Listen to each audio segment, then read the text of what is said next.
Sosial şəbəkələr təkcə paylaşım yeri deyil, həm də yeni bir ünsiyyət mühitidir. Burada insanlar fikirlərini emoji və ya bir like-la ifadə edə bilirlər. Bəs bu dilimizə necə təsir edir? İnformasiya-kommunikasiya texnologiyalarının inkişafı ilə dilin istifadə imkanları daha da genişlənib. Sosial şəbəkələr, bloqlar, veb-saytlar dilə həm dinamiklik qazandırır, həm də bəzi hallarda onu təhrif edir.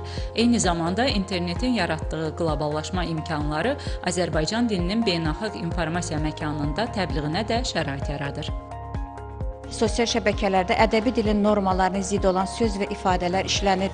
Burada ana dili məişət üslubuna yaxın bir səviyyədə işlənir. İnsanlar necə danışırsa o cür yazmağa başlayırlar. Bunun da nəticəsində ədəbi dilin normaları pozulur. Bugün dillər arasındakı rəqabət təkcə elmi, siyasi, mədəni rəqabət deyil, həm də elektron rəqabətdir. Hər bir dilin özünün elektron artıq mediası olmalıdır.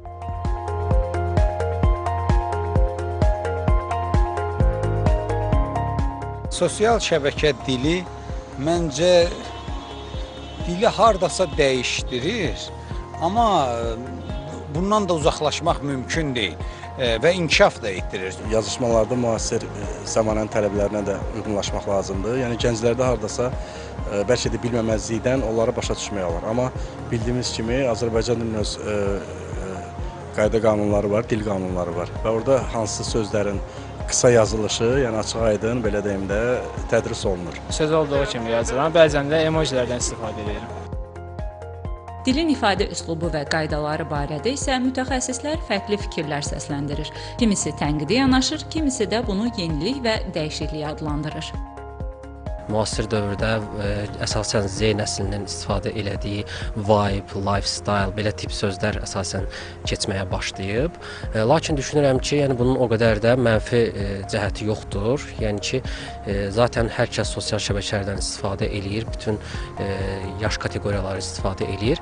Yəni ki, hamı artıq bunu aydın şəkildə başa düşməyə başlayıb. Yəni qarmaq ifadələr izləyicinin diqqətini həmin an çəkmək kimi nəzərdə tutulur. Reaksiyalar, emojilər, belə şeylərdən istifadə olunur və burada da bəzi nüanslara diqqət lazımdır. Çünki bəzən hansısa bir stiker və yaxud da ki, emojilər istifadəçilər tərəfindən yanlış anlaşıla bilər. Dilin yaşaması onun dəyişməsi ilə mümkündür. Sosial şəbəkə dili də bu dəyişimin bir hissəsidir. Amma unutmayaq ki, bu yeni üslub dilimizə həm mənfi, həm də müsbət təsir göstərə bilər. Hər şey ondan necə istifadə etməyimizdən asılıdır. Röya Salmanova, Cavid Şərifov, Telesəhər.